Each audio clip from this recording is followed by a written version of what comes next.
Hello dear viewers and learners, welcome everybody to online class brought to you by Lions School and College Rangpur. This is Gokul Kumar Rai, lecturer in English of this institution. I hope you all are well by the grace of Almighty Allah.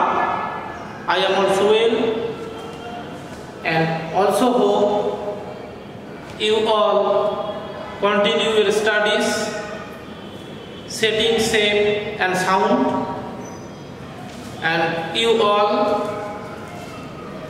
following the rules of health strictly. Dear students, in our last class we discussed flowchart.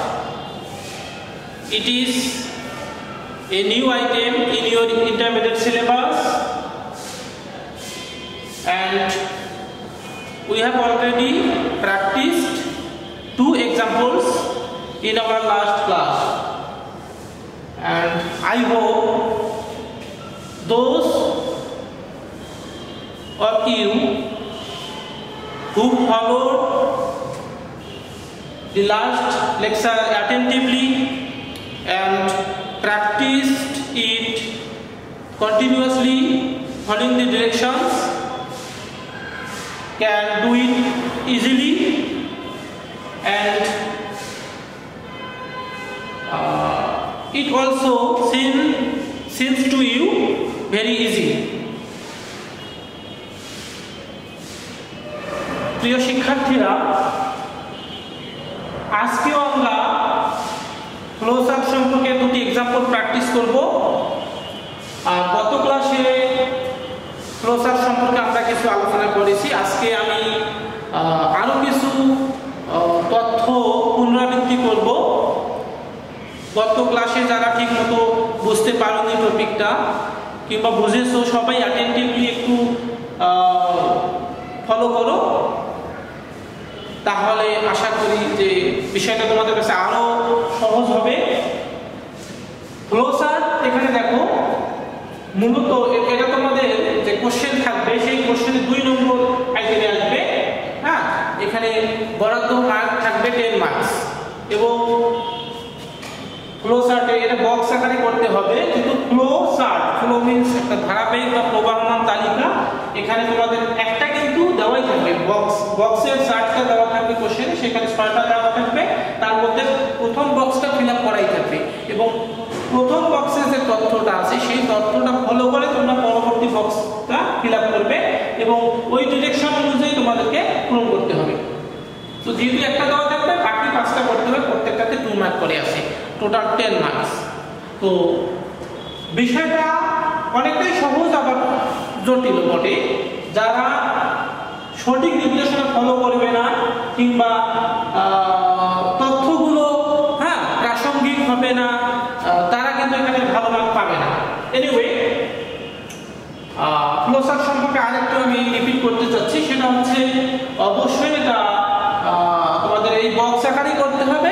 তো এটা তোমরা vertically করতে পারো অথবা horizontally, অর্থাৎ উল্লম্বভাবে উপর থেকে নিচে হতে পারে, এবং সামনে ডানে বাঁয়ে হতে পারে। এই ক্ষেত্রে যেটা তোমরা করবে, অবশ্যই এই অ্যারো চিহ্নটা ইউজ করতে হবে। এটা উপর নিচে হতে পারে, অ্যারো চিহ্ন ইউজ করবে, এবং বক্সে নাম্বারগুলো ইউজ করতে হবে, যেমন 1 2 3 4 5 6 এভাবে নাম্বারিং করতে হবে, অ্যারো চিহ্ন দিতে হবে এবং বক্স করতে হবে। আচ্ছা, আর এখানে তোমরা যেটা করবে যে তথ্যগুলো এখানে অবশ্যই ফার্স্ট লেটারটা ক্যাপিটাল হবে। আর প্রত্যেকটা বক্সে তোমরা যে তথ্যগুলো লিখবে এটা হতে হবে ফ্রেজ অথবা কোনো ওয়ার্ড দ্বারা করবে। এখানে ফুল সেন্টেন্স লেখা যাবে না, আর you should not use full stop, অর্থাৎ প্রত্যেকটা বক্সে যে তথ্যগুলো ফ্রেজগুলো লিখবে শেষে কোনো ফুল স্টপ দেওয়া যাবে না। এই বিষয়গুলো মাথায় রাখতে হবে। আর প্যাসেজ যেহেতু দেওয়া থাকবে, সেই প্যাসেজটা কয়েকবার রিডিং পরে তোমাদের এই তথ্য হাইলাইট, যেখানে ফার্স্ট কোশ্চেনটা বলা আছে make a flowchart showing different features of dream, অর্থাৎ এই যে ফিচার্স অফ ড্রিমের যে বিভিন্ন দিকগুলো এর বৈশিষ্ট্য, হ্যাঁ, এর সম্পর্কে তোমাদের লিখতে বলা হয়েছে। তো ড্রিম সম্পর্কে যে প্যাসেজটা আছে সেখানে কিন্তু এই তথ্যগুলো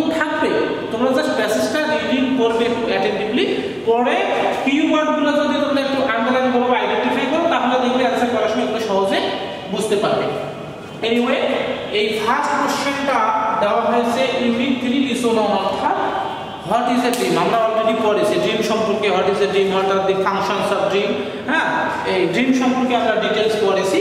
তো তথ্যগুলো এখানে দেওয়া সম্ভব হচ্ছে না, তোমরা টেক্সটটা ভালো করে দেখবে এবং কোশ্চেনে তো প্যাসেজটা দেওয়াই থাকবে।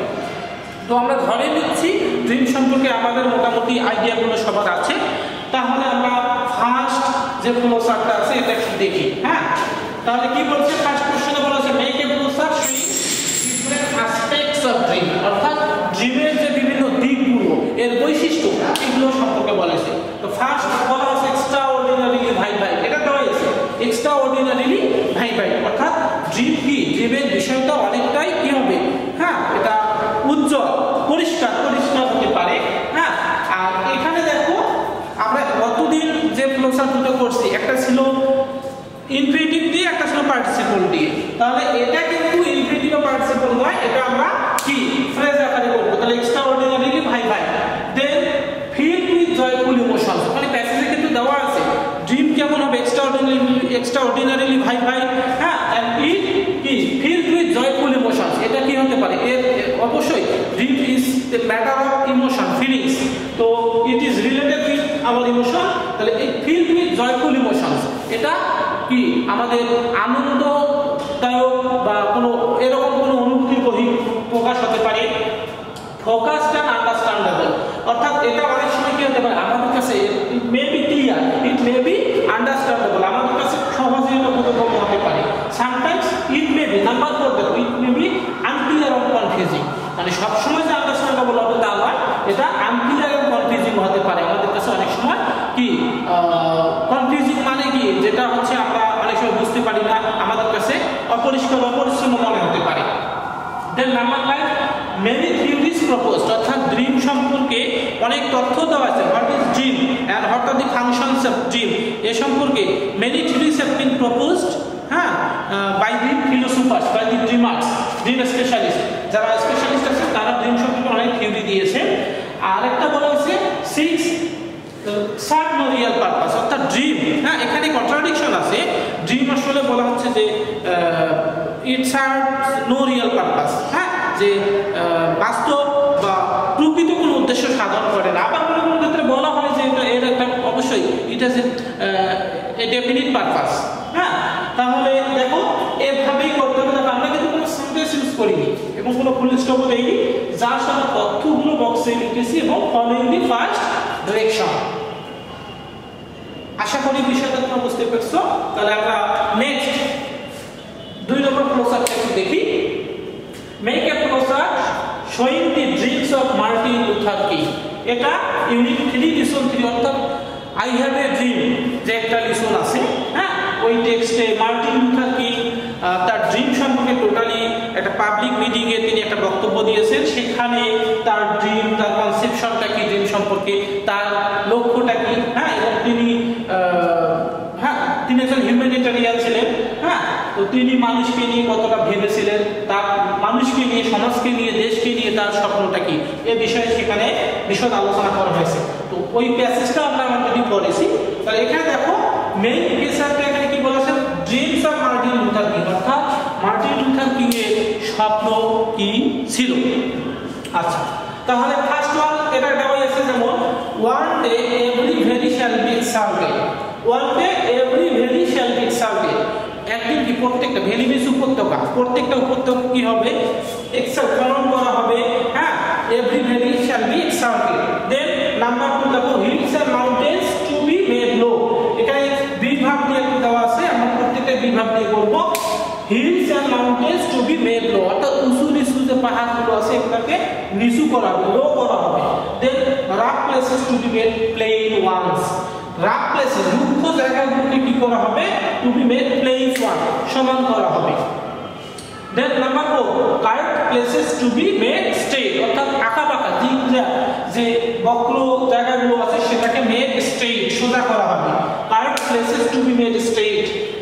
Glory of the lord to be revealed. 5 number 5 বলেছে glory, the glory of the lord reveal, অর্থাৎ স্রষ্টার যে মহিমা, তার যে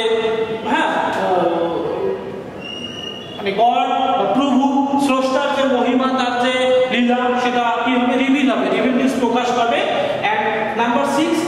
generally discord to be transformed into brotherhood, অর্থাৎ যত রকমের বিশৃঙ্খলা, যত ধরনের অরাজকতা আছে এগুলো কি হবে, ট্রান্সফর্ম হবে, রূপ নেবে, কিসে রূপ নেবে, ব্রাদারহুড, অর্থাৎ there will be no discrimination, everyone will be equal.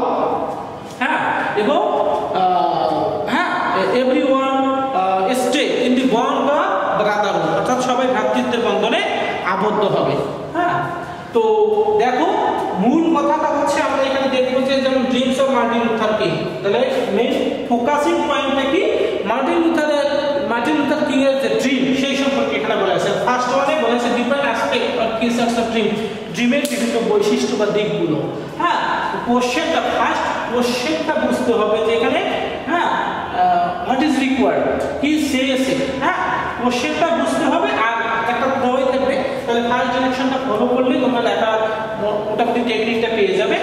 আর এটা এক্ষেত্রে আসলে গ্রামেটিক্যাল ফাংশন যেটা কোনো আলাদা কোনো রুল করার দরকার নাই, জাস্ট তোমাদের ক্লোজার সম্পর্কে যে বেসিক ইনফরমেশনগুলো আছে এগুলো জানতে হবে আর এটা কিভাবে করতে হবে। হ্যাঁ, এটা যদি জানো বাসায় যদি কয়েকটা তোমরা এক্সাম্পল প্র্যাকটিস করো, হ্যাঁ তাহলে হবে। আরেকটা বিষয়, পরীক্ষায় কিন্তু তোমাদের কোনো অল্টারনেটিভ কোশ্চেন থাকবে না, অবভিয়াসলি ক্লোজার আসবে, একটাই থাকবে, একটাই অ্যান্সার করতে হবে। সুতরাং এটা প্র্যাকটিস করার কোনো অল্টারনেটিভ ওয়ে নাই। হ্যাঁ, এখন তোমরা ফার্স্ট সিলেবাসটা ফলো করবে যে কোন কোন কোশ্চেন আইটেমগুলো আছে। যদি পরীক্ষায় ভালো মার্ক পেতে চাও তাহলে প্রত্যেকটা আইটেমে তোমাদেরকে ইন্ডিভিজুয়ালি প্র্যাকটিস করতে হবে, কেননা হ্যাঁ if you want to carry good marks. হ্যাঁ, আর যে আইটেমটা তোমরা পারো সেটাও এমন না যে আমি তো পারি না করলেও হবে, এমনটা নয়, কেননা কন্টিনিউয়াসলি তুমি যত প্র্যাকটিস করবে ততই তোমার কম্পিটেন্সি ডেভেলপ হবে এবং ততই তুমি ওই বিষয়ে ভালো মার্ক পাবে। সুতরাং প্রত্যেকটা আইটেম বাসায় তোমরা রিপিটেডলি প্র্যাকটিস করো। হ্যাঁ, আর যেহেতু আমরা সরাসরি এখন ক্লাসরুমে ফিরে যেতে পারতেছি না, হ্যাঁ আরো কতদিন লাগবে এটাও ইট ইজ কোয়াইট আনসার্টেন। তো আমরা আশা করব পরিস্থিতি খুব শীঘ্রই স্বাভাবিক হবে এবং আমরা ক্লাসরুমে ফিরবো এবং আমরা ক্লাসগুলো এনজয় করবো। তো তারপরেও আমরা যে ক্লাসগুলো নিচ্ছি আমাদের প্রচেষ্টাটা, আমাদের মূল লক্ষ্য হচ্ছে যে বাসায় বসে তোমরা যখন ক্লাসগুলো ফলো করো, আমাদের ডিরেকশন ফলো করো, বাসায় যতটা সম্ভব নিজেকে প্রিপেয়ার করতে পারো। হ্যাঁ, তো অবশ্যই বাসায় পড়াশোনাটা ঠিকমতো চালিয়ে যাও। আর শীতের সময় কিন্তু করোনার একটা দ্বিতীয় ফ্লো শুরু হয়ে গেছে। তো তোমরা অবশ্যই অকারণে বাইরে ঘোরাফেরা করবে না, বাসায় নিরাপদে থাকো, নিজের প্রতি যত্নশীল হও, একটু খেয়াল রাখো এবং পড়াশোনাটা ঠিকমতো চালিয়ে যাও। তো তোমাদের সবার জন্য শুভকামনা রইল। Thank you very much.